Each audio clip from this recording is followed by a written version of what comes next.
जीएफटी हिंदी मई 26 समूह का शक्ति बल। एक उच्च शक्ति के बारे में हमारी समझ हम पर निर्भर है। हम उस शक्ति को हम समूह कार्यक्रम या ईश्वर के नाम से बुला सकते हैं। बेसिक टेक्स्ट प्रश्न नंबर 23। जब तक हम अपने एडिक्शन को लेकर अपनी शक्तिहीनता की हद को पूरी तरह से महसूस नहीं कर लेते, तब तक हम में से अनेक को उच्चतर शक्ति कष्ट होता है। लेकिन जब एक बार हम उच्च शक्ति को स्वीकार लेते हैं, तब हम में से अधिकांश कम से कम अपनी बीमारी से छुटकारा पाने के लिए उच्च शक्ति की गुहार करने लगते हैं। हम में से अनेकों को पहली बार उस शक्ति का एहसास एनए समूह में आकर ही होता है। शायद इसलिए यही वह जगह है जहां हम ईश्वर के लिए अपनी समझ और जानकारी को विकसित करने के लिए प्रयास करना चाहिए।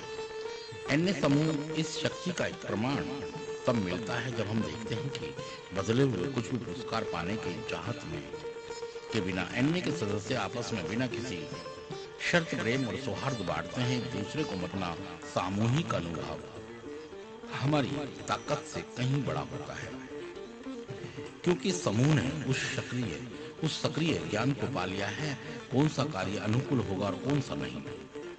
और यह तथ्य एडिक्ट्स एनए की सभाओं में दिन ब दिन अपना आना बराबर जारी रखते हैं। और इस बात का सबूत है कि कोई उच्च शक्ति है, कोई आकर्षक और उदार वात्सल्यपूर्ण ताकत है जो एडिक्टों के क्लीन रहने और उनके बराबर विकसित होते चले जाने के पीछे प्रेरक आधार स्तंभ के रूप में क्रियाशील है।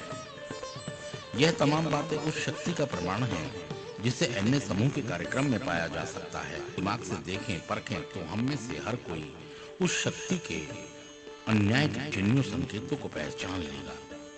इस बात से कोई फर्क नहीं पड़ता कि हम उसे परमात्मा, प्रभु परमात्मा या उच्च शक्ति अथवा कुछ भी कहकर पुकारें। बस हमें तो अपनी रोजमर्रा की जिंदगी में उस शक्ति का अनुभव करते रहना है। सिर्फ आज के दिन अपने एनए समूह में उपस्थित उच्च शक्ति के संकेतों को समझने के लिए मैं अपना दिलो दिमाग और अपनी निगाहें पूरी तरह खुली रखूंगा। मैं अपने को क्लीन बनाए रखने के लिए उस शक्ति का बराबर आह्वान करता रहूंगा। थैंक यू दोस्तों, शुक्रिया सुनने के लिए।